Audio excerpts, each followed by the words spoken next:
Gracias. Señora Presidenta, en nombre de la República Bolivariana de Venezuela, me es grato saludar y agradecer el informe de la relatora especial, profesora Alena Douhan, el cual da cuenta y testimonio de su observación sobre el terreno con motivo de su visita a mi país, realizada este mismo año, para evaluar el impacto sistemático y cruel de estas medidas impuestas unilateral y arbitrariamente contra el pueblo venezolano, al menos desde el año 2015. La profesora Douhan sostuvo con total libertad e independencia durante más de 10 días una amplia agenda de reuniones con sectores políticos, sociales, institucionales, académicos y empresariales, lo cual le permitió conocer la realidad de Venezuela en atención a la importancia que reviste su mandato en tiempos en que coexistimos con la emergencia sanitaria mundial de la COVID-19. Valoramos los esfuerzos de la relatora Douhan, quien dejó claro que estas medidas, bajo la forma de castigos colectivos aplicadas por Estados Unidos con la complicidad de otros estados y de la Unión Europea, han violado flagrantemente el derecho internacional.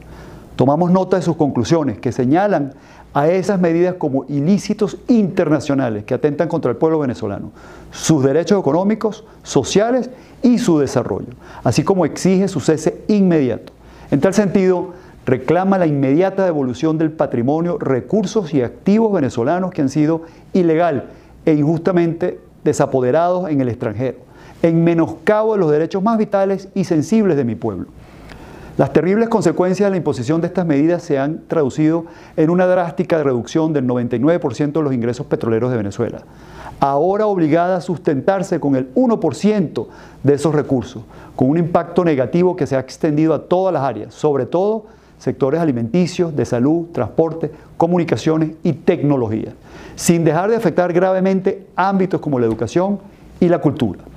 No obstante estos sofisticados ataques multiformes, el sistema público de salud ha preservado en mucho sus capacidades, con un claro énfasis en la lucha contra la pandemia. Hay que decirlo con humildad, pero a la vez con objetividad. El modelo venezolano centrado en el ser humano ha evitado, aún en medio de este cerco financiero y vergonzoso, bloqueos bancarios a fondos destinados a COVAX, paliar los efectos de la COVID-19 y exhibir al mundo una de las tasas de fallecidos más bajas de la región. De forma acentuada y descarada, desde el 2015, Venezuela ha sufrido un ataque multidimensional, con más de 430 medidas coercitivas unilaterales que han bloqueado su comercio exterior y privado, contra todo principio jurídico de inmunidad soberana, habiendo afectado directamente alrededor de 30 billones de dólares de su patrimonio, activos y recursos indispensables, y una pérdida que supera los 130 billones de dólares americanos.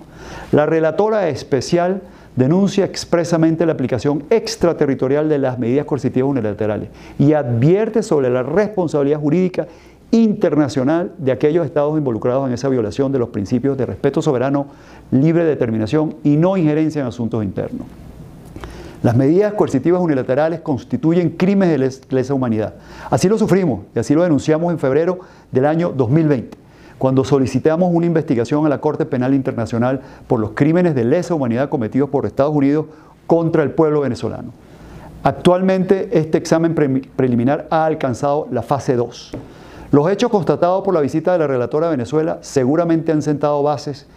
para que 5 relatores de derechos humanos, incluido el relator especial de la ONU sobre la tortura, decidieran hacer un llamamiento conjunto al gobierno de Estados Unidos para que cese en la comisión de esas conductas. Estados Unidos debe responder a dicho llamamiento apegándose al derecho internacional público, del cual se ha apartado deliberadamente. Resulta insólito que, a pesar de la solicitud del secretario general de las Naciones Unidas, la alta comisionada de derechos humanos y los relatores especiales, Estados Unidos continúe impulsando su fracasada política de procurar cambios de gobierno soberano a costa de la asfixia financiera y económica social de los pueblos.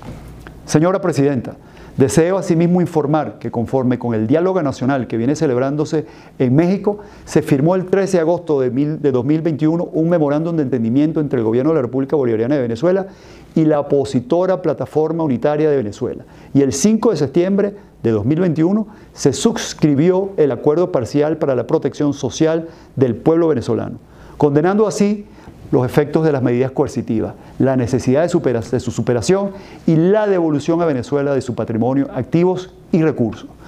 De nuevo, Venezuela reitera su fiel e inquebrantable compromiso con la vigencia de los derechos humanos, su vocación democrática y de paz. En noviembre próximo se celebrará la elección número 27 en los últimos 22 años,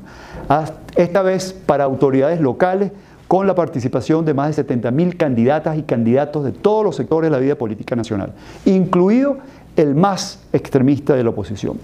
Por ello, en nombre del presidente de la República Bolivariana de Venezuela, Nicolás Maduro Moro, y del pueblo de Venezuela, le reiteramos a ese Consejo, sobre la base del fortalecimiento de nuestro Estado constitucional para los derechos humanos, contemplado en la Constitución venezolana, bolivariana de Venezuela, la voluntad de seguir avanzando en relaciones de cooperación a partir de los principios establecidos en la Carta de las Naciones Unidas y el derecho internacional público. Muchas gracias.